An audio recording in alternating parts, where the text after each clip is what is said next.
दोस्तों, मुस्लिम धर्म के प्रसिद्ध पर्व मुहर्रम के बारे में तो हम सबने बहुत सुना है और इस दिन ताजिए निकलते भी देखा है। लेकिन क्या आप जानते हैं कि यह एक त्योहार नहीं बल्कि शोक मनाने का दिन है। चलिए जानते हैं क्या है मुहर्रम का सत्य।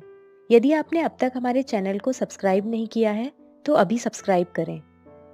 मुहर्रम इमाम हुसैन और उनके साथ शहीद हुए लोगों की याद में मनाया जाता है। इमाम हुसैन अल्लाह के रसूल पैगंबर मोहम्मद के नाती यानी नवासे थे। मुहर्रम इस्लामी कैलेंडर का पहला महीना है जिसमें 10 दिन तक शिया मुस्लिम इमाम हुसैन की याद में शोक मनाते हैं। शिया मुस्लिम कौन हैं? इस्लाम की तारीख में हमेशा से ही पूरे विश्व के मुसलमानों का खलीफा यानी प्रमुख नेता चुनने का प्रावधान रहा है। इसलिए पैगंबर मोहम्मद के बाद 4 खलीफा चुने गए। मुस्लिम लोग योग्यता और शक्ति के आधार पर सुरक्षा के लिए खलीफा चुनते थे। तो जिन लोगों ने हजरत अली को अपना इमाम चुना वे शिया कहलाए, जिसका अर्थ है शिया ने अली यानी हजरत अली के समर्थक। इसके विपरीत सुन्नी चारों खलीफाओं के चुनाव को सही मानते हैं। क्यों हुए इमाम हुसैन शहीद? पैगंबर मोहम्मद साहब के दुनिया से रुखसत होने के लगभग 50 वर्ष बाद इस्लाम धर्म के लोगों के बीच गहन अत्याचार पनपा। दरअसल मक्का से दूर स्थित सीरिया के गवर्नर यजीद ने खुद को ही खलीफा घोषित कर दिया। यजीद के काम करने के तरीके में तानाशाही झलकती थी और इस्लाम जैसे धर्म में तानाशाही या बादशाहत के लिए कोई जगह नहीं थी।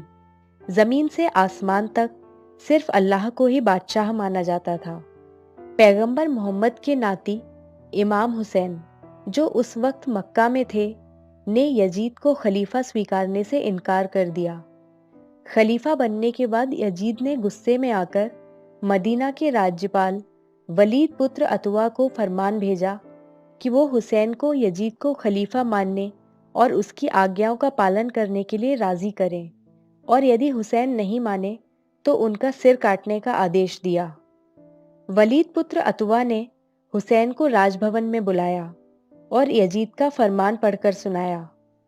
फरमान सुनकर हुसैन ने जवाब दिया, मैं एक भ्रष्टाचारी, व्यभिचारी तथा अल्लाह रसूल को ना मानने वाले यजीद का हुक्म नहीं मान सकता।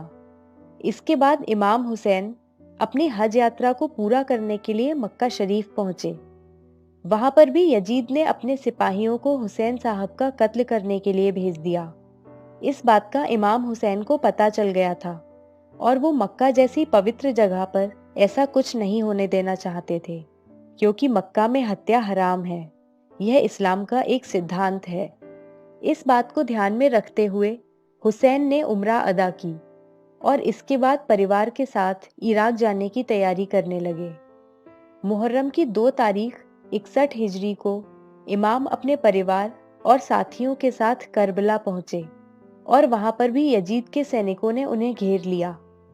तब 2 से 9 तारीख तक यजीद के सैनिकों को इमाम हुसैन इस्लाम के सिद्धांतों की शिक्षा देते रहे, लेकिन किसी ने भी उनकी बात नहीं समझी।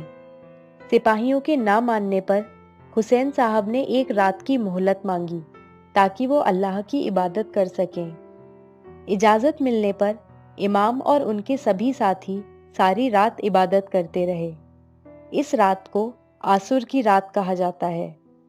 मुहर्रम 10 को यजीद के सेनापति बिल साद ने एक तीर छोड़ा और इसके बाद जंग शुरू हो गई। हुसैन के काफिले में 72 अनुयायी थे, जिनमें 71 मारे गए और वो ही अकेले रह गए। अचानक उन्होंने अपने 6 माह के बच्चे के रोने की आवाज सुनी, जो प्यास से रो रहा था। इमाम बच्चे को मैदान में लेकर आए और सैनिकों से उसको पानी देने के लिए विनती की, लेकिन सैनिकों ने उनके बच्चे को भी तीर मार दिया और उसने अपने पिता की गोदी में ही तड़पकर दम तोड़ दिया। इसके बाद इमाम हुसैन का भी कत्ल कर दिया गया और इस तरह हजरत इमाम हुसैन ने इस्लाम और मानव जाति के लिए अपनी कुर्बानी दे दी। और इसी कारण मुस्लिम धर्म के लोग मुहर्रम के दिन खुद को जंजीरों से पीटकर, सिर पर चाकू खंजर मारकर, लहूलुहान होकर शोक में डूब जाते हैं और इमाम हुसैन को याद करते हैं। अब जानते हैं ताजिया क्या है। ताजिया शिया मुस्लिमों के द्वारा प्रयोग किए जाने वाला एक तरीका है जिससे वो अपने पूर्वजों को श्रद्धांजलि देते हैं। मुहर्रम के 10 दिन तक लकड़ी तथा बांस के उपयोग से इसे सजाया जाता है और 11वें दिन इसके साथ लोग पूरे नगर में भ्रमण करते हैं। ताजिए को इमाम हुसैन का प्रतीक माना जाता है और अंतिम दिन इसे दफना दिया जाता है। तो फ्रेंड्स, इस तरह हुई मुहर्रम की शुरुआत। आपको यह जानकारी कैसी लगी? अपने व्यूज़ ज़रूर शेयर करें। वीडियो को लाइक और शेयर भी करें। हम पोस्ट करते रहेंगे ऐसी ही रोचक जानकारी। साथ ही हमारे चैनल को सब्सक्राइब करना और बेल आइकन को क्लिक करना बिल्कुल ना भूलें।